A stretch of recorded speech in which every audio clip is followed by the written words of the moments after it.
Hello friends, आज मैं आव्यूह का नेक्स्ट टॉपिक बताऊंगा। एक घातीय युगपत समीकरणों को हल करने की आव्यूह विधि, यानी एक घातीय युगपत समीकरण जो दिए गए होते हैं उसको आव्यूह विधि द्वारा कैसे हल किया जाएगा वो मैं बताऊंगा। इसको हम क्वेश्चन से समझते हैं। जैसे क्वेश्चन दिया, निम्न समीकरण निकाय को आव्यूह विधि से हल कीजिए। समीकरण है x minus 2y plus 3z equal to 11। दूसरा इक्वेशन है 3x plus Y minus Z equal to 2। Third equation है 5x plus 3y plus 2z equal to 3। अब इसे हम ax इक्वल टू b के रूप में व्यवस्थित करते हैं। अब a को ज्ञात करने के लिए जो सभी युगपत समीकरण दिए उनमें सभी के गुणांक को एक मैट्रिक्स के रूप में व्यवस्थित करते हैं। तो पहले समीकरण में x का गुणांक कुछ नहीं लिखा है तो 1 मानेंगे। दूसरे का हो जाएगा -2 देन 3। उसी तरीके से दूसरे समीकरण का 3 1 -1 और तीसरे का हो जाएगा 5 3 2 इनटू जो हमारे चर दिए गए हैं x y z equal to 11 2 3। अब यहाँ पे हम देख रहे हैं ये जो मैट्रिक्स बनाए हैं ये 3x3 का है और ये 3x1 का है।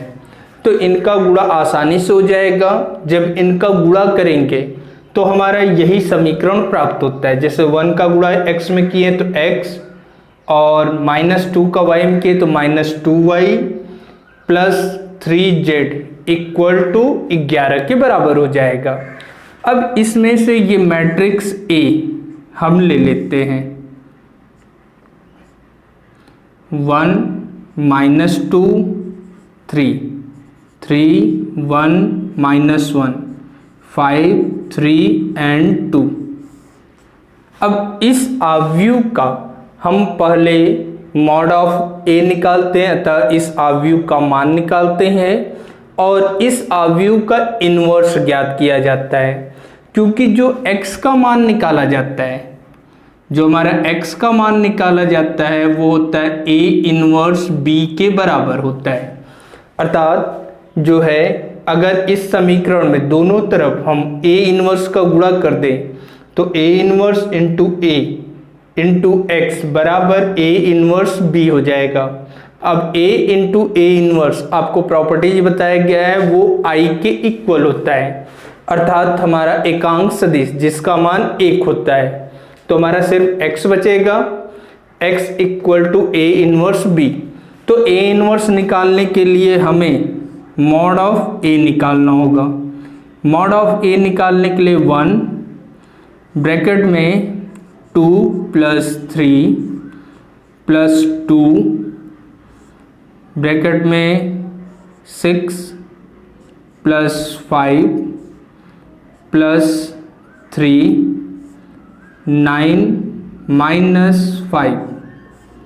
अब इसे सॉल्व कर देंगे तो 5 प्लस 22 प्लस 12 जोड़ देंगे तो हमारा हो जाएगा 39। अब मॉड ऑफ A निकल गया। उसके बाद हम कोफैक्टर सभी का ज्ञात करते हैं। कोफैक्टर ज्ञात करने के लिए C11 इक्वल टू -1 के पावर 1 प्लस 1 1 -1 3 2 अर्थात +1 into 2 plus 3 equal to 5। Cofactor कैसे ज्ञात किया जाता है वो आपको पिछले वीडियो में बताया भी गया है और यहाँ भी आपको कराया जा रहा है। तो इसी तरीके से C12 निकालेंगे। C12 इक्वल टू -1 के power 1 plus 2 minor of M12 यानी 3 माइनस 1 5 2 सॉल्व कर देंगे तो हमारा हो जाएगा -1 into 6 plus 5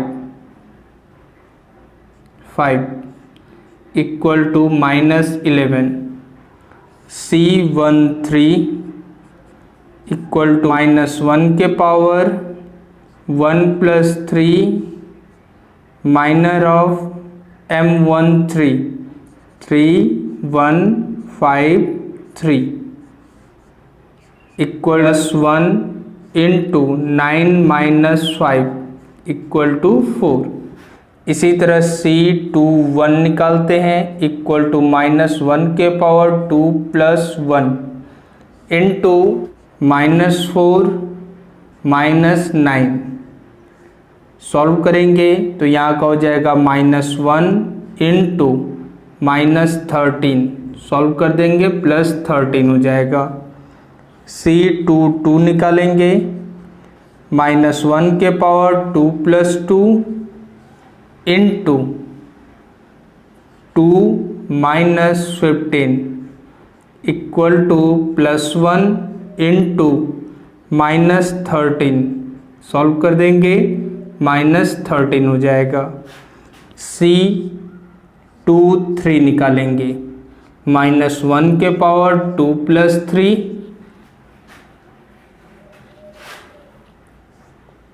3 plus 10 equal to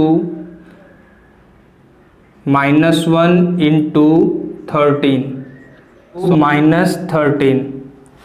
उसी तरीके से C31 निकालते हैं। C31 इक्वल टू -1 के power 3 plus 1 into 2 minus 3 solve करेंगे तो ये हो जाएगा +1 into -1 equal to -1। C32 equal to -1 के पावर 3 प्लस 2 इंटू -1 -9 सॉल्व कर देंगे तो जाएगा -1 इंटू -10 इक्वल टू +10।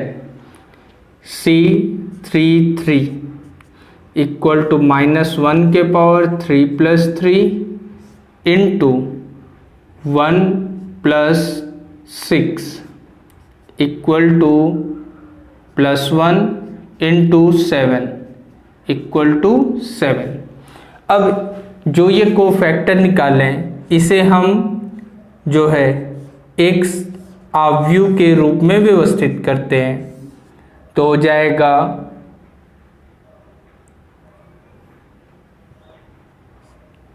तो हो जाएगा 5 minus 11 4 13 minus 13 minus 13 minus 1 10 7।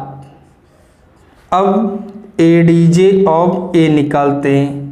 ADJ of A equal to CIJ का ट्रांसपोज कर देते हैं तो हमारा हो जाता है 5 13 -1 -11 -13 10 4 -13 7। अब यहाँ पर हम ADJ ऑफ A ज्ञात कर लिए हैं। ADJ ऑफ A जब निकल गया तो हम A इनवर्स आसानी से ज्ञात कर सकते हैं। अतः A इनवर्स बराबर 1/mod of A into ADJ of A। Mod of A की वैल्यू है 39 तो 1/39 इंटू ADJ ऑफ A का मान ये निकाल लें 5 13 -1 -11, 13, 10 और 4, -13, 7। अब ये निकल गया। अब हम जो बनाए हुए हैं AX = B, दोनों तरफ A इन्वर्स का गुणा कर देते हैं, तो A inverse A × X = A inverse B। तो X = A inverse B।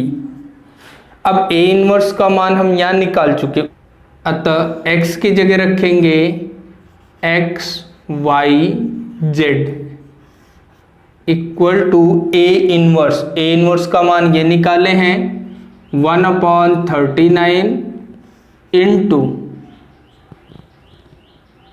5, 13, -1, -11, -13, 10, 4, -13, 7 into B।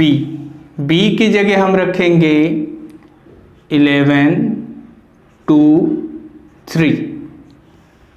अब यहाँ पे इन दोनों मैट्रिक्स का गुणा करना है, तो इसका क्रम जो है 3 × 3 का है और इसका क्रम 3 × 1 का है।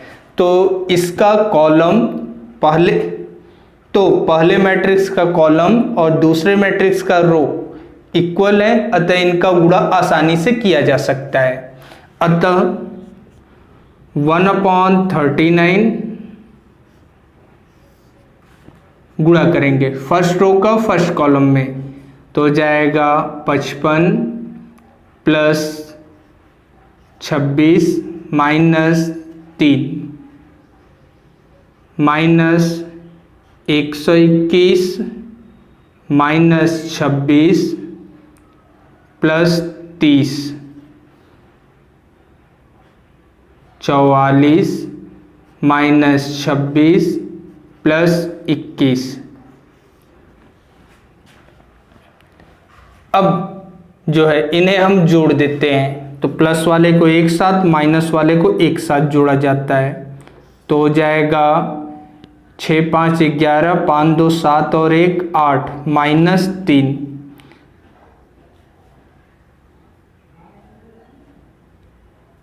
6 और 1 = 7, 2 × 2 = 4 और ये माइनस में हो जाएगा +30, 4 और 1 = 5, 4 × 2 = 6 -26। ये जो हमारा मैट्रिक्स, इसका क्रम 3 × 1 का है। अब इसमें से घटा देंगे, तो 1/39 = 78 -117 और यहाँ घटाएंगे तो 15 में से 6 गया 9 और 5 में से 2 गया 3। अब एक 39 का इसमें भाग दे देते हैं, तो हो जाएगा 2 -3 और 1, जो X Y Z के इक्वल है। अतः इसका तुलना कर देंगे तो x = 2 मिल जाता है, y = -3 मिलता है और z = 1 मिल जाता है। अब इस मान को हम इस किसी भी इक्वेशन में हम रख दें, जैसे पहले इक्वेशन में रख रहे हैं x का मान 2 रख रहे हैं, तो x का मान हमारा, तो x का मान 2 माइनस 2 गुणे y का मान है -3 प्लस 3 गुणे 1, सॉल्व कर देते हैं तो 2 + 6 + 3। अब 2 में 6 जोड़ेंगे 8, 8 में 3 जोड़ दिए 11, तो 11 जो हमारा है इसका RHS का मान है। अतः यह जो मान निकाले हैं वो हमारा सही है, अर्थात एक्स वाई जेड के ये 3 मान प्राप्त हो जाएंगे, जो कि हमारा आंसर है। नेक्स्ट क्वेश्चन है, निम्न समीकरण निकाय को आव्यूह विधि द्वारा हल कीजिए। समीकरण x plus 2y plus Z equal to 7, x plus 3z equal to 11, 2x minus 3y equal to 1।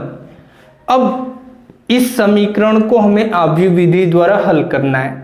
तो यहां पर देख रहे हैं 3 चर दिए x, y, z, जबकि इसमें आपका y गायब है और यहां z गायब है।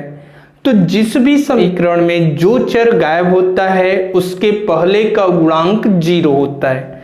अब इसे ax प्लस b के रूप में परिवर्तित करते हैं तो हमारा हो जाता है 1 2 1 1 0 3 2 minus 3 0 into x y z equal to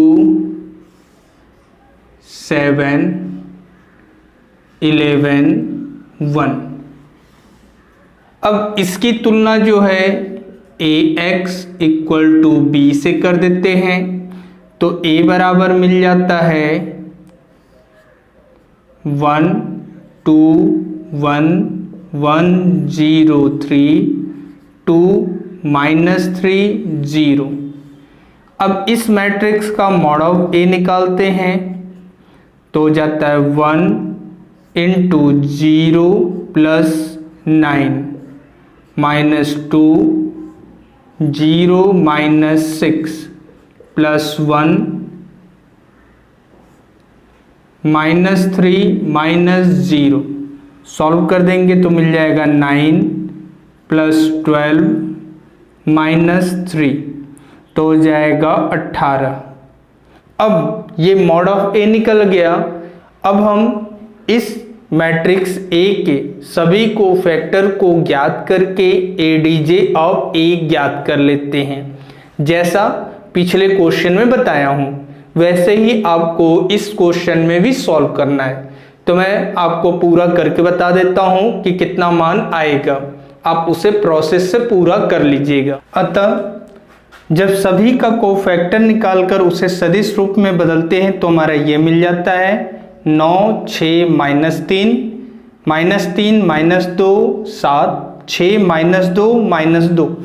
अब इसका ट्रांसपोज निकाल देते हैं, यानी एडीजे ऑफ ए निकालने के लिए हम इसका ट्रांसपोज कर देते हैं, सी आई जे का ट्रांसपोज।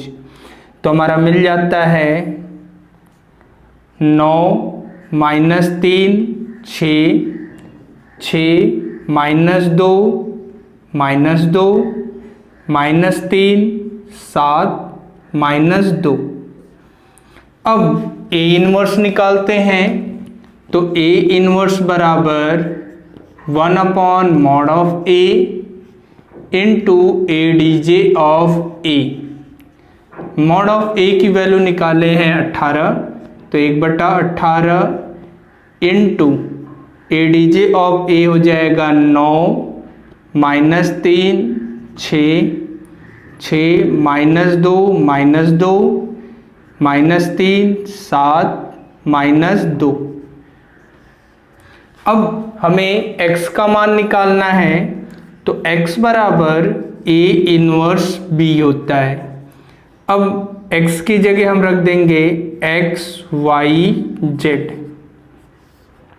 a इनवर्स का मान 1/18 matrix of 9 minus 3 6 6 6 minus 2 minus 2 minus 3 7 minus 2 into B. B की जगह हम रखेंगे 7 11 1। अब इनका गुणा कर देंगे, यानी इस रो का इस कॉलम में, तो हो जाएगा 1/18 ये तो रहेगा ही, इंटू 9 का गुणा 7 में करेंगे तो 63 हो जाएगा, -33 प्लस 6। उसी तरीके से 7 का गुणा 6 में करेंगे 42 -22 -2 और उसके बाद -21 प्लस 77 -2। अब इसे सॉल्व कर देंगे तो हो जाएगा 1/18। तो इसे सॉल्व कर देंगे तो हो जाएगा 36 18 54। अतः XYZ इक्वल टू, अब इसका इसमें भाग दे देंगे तो हो जाएगा 2 1 3। तुलना कर देंगे तो x बराबर 2, y बराबर 1, z बराबर 3। ये हमारा आंसर है। अब इसको हम इस इक्वेशन में किसी भी इक्वेशन में रख के वेरीफाई कर लेते हैं। जैसे पहले में हम रख दें LHS में, तो x का मान है 2 प्लस 2y यानी 2 गुणे 1 प्लस z 3, तो 2 प्लस 2 प्लस 3 सॉल्व करेंगे तो 7 आ जाएगा, जो कि RHS के बराबर है। अतः जो हम मान निकाले वो हमारा करेक्ट है। वीडियो को अंत तक देखने के लिए धन्यवाद। जो चैनल पर नया हो चैनल को सब्सक्राइब कर ले, नोटिफिकेशन बेल ऑन कर ले तथा लाइक शेयर एवं कमेंट करना ना भूले।